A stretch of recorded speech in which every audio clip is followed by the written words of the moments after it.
Naku, Lynette, tignan mo, oh. Ang ganda-ganda mo doon sa wedding gown. Bagay na bagay sa'yo, Lynette. Ang ganda-ganda. Isasend ko to kay Doc RJ. Why? Josa! Bakit mo ginawa yun? Hindi mo ba alam yung kasabihan, ha? Yung pamahiin? Hindi dapat makita nung groom na suot-suot nung bride yung wedding gown niya bago sila ikasal.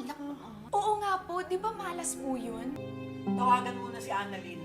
Baka hindi pa nakikita ni Doc RJ yan. Ma-warningan na huwag titignan. Sige na. Sorry pala. Ay, ikaw talaga.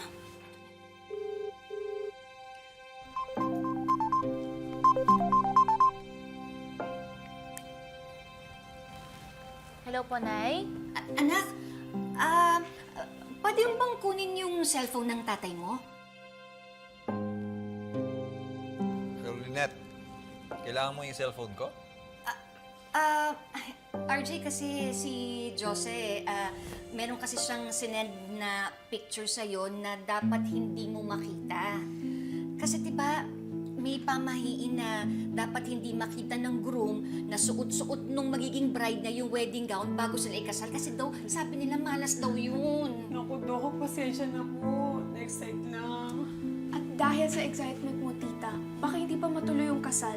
Ay, sorry naman, di ba? Ang sabihin mo, pal ka.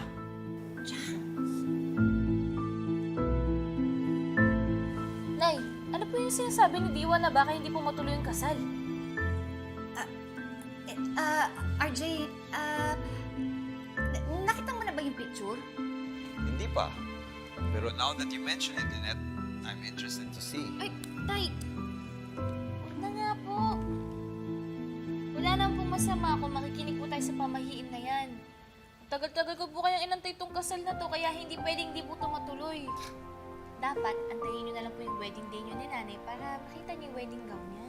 tama. Alam mo, RJ, dapat makinig ka sa anak natin, no? Yes. Tama. Okay, sige. Hindi pa nga tayo kasal. Inaandar niyo na ako, ha? O sige, bye-bye, ah. Bye! Sige, Love bye-bye. you. Ikaw talaga. Hindi naman sinasadya. Salamat ka, hindi nakita ni RJ. Na-excite nga eh. Excite nga eh. Patience, tatay. Sa ngayon, kumain muna tayo. Gutom na ako.